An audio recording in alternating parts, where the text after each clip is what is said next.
Indonesia menduduki peringkat kedua dunia dalam jumlah kasus terbanyak penyakit tuberkulosis atau TBC. Pada tahun 2023, kasus TBC dicatat tembus 1.060.000 kasus atau mencapai rekor tertinggi sepanjang sejarah TBC di tanah air. Tidak tanggung-tanggung, kasus TBC pada anak juga dicatat meningkat drastis hingga 3 kali lipat.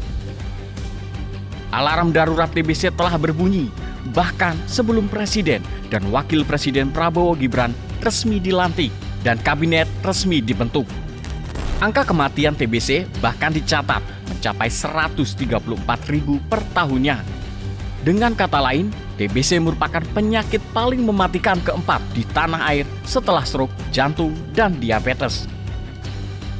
Memang, perbaikan sektor kesehatan jadi salah satu fokus Astacita Prabowo Gibran, serta pengentasan TBC menjadi salah satu prioritas di program hasil terbaik cepat atau quick win-nya. Di tahun pertama, Prabowo Gibran mengalokasikan 3,2 triliun rupiah untuk pemeriksaan dan penanganan TBC. Dalam 5 tahun kepemimpinannya, angka TBC akan ditekan hingga 50% melalui screening hingga pengobatan.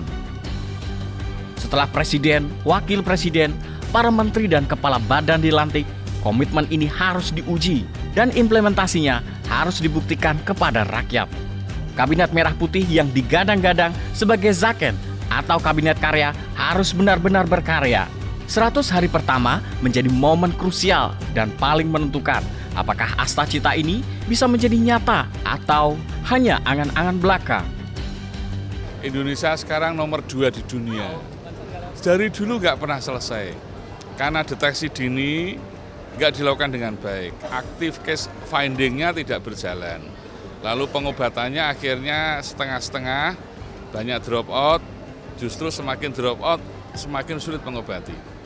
Karena itu saya setuju ke depan ini screening kesehatan, deteksi dini, active case finding itu dilakukan dengan baik.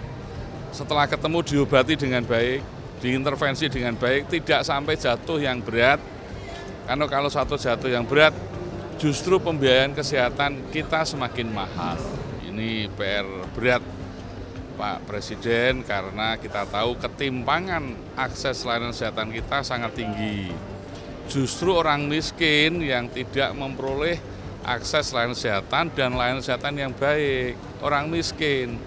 Layanan kesehatan banyak di kota-kota besar yang notabene justru orang menengah ke atas.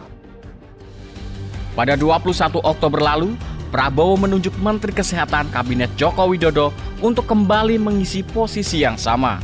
Tanpa memerlukan proses transisi, Menkes Budi Gunadi Sadikin seharusnya bisa langsung bekerja.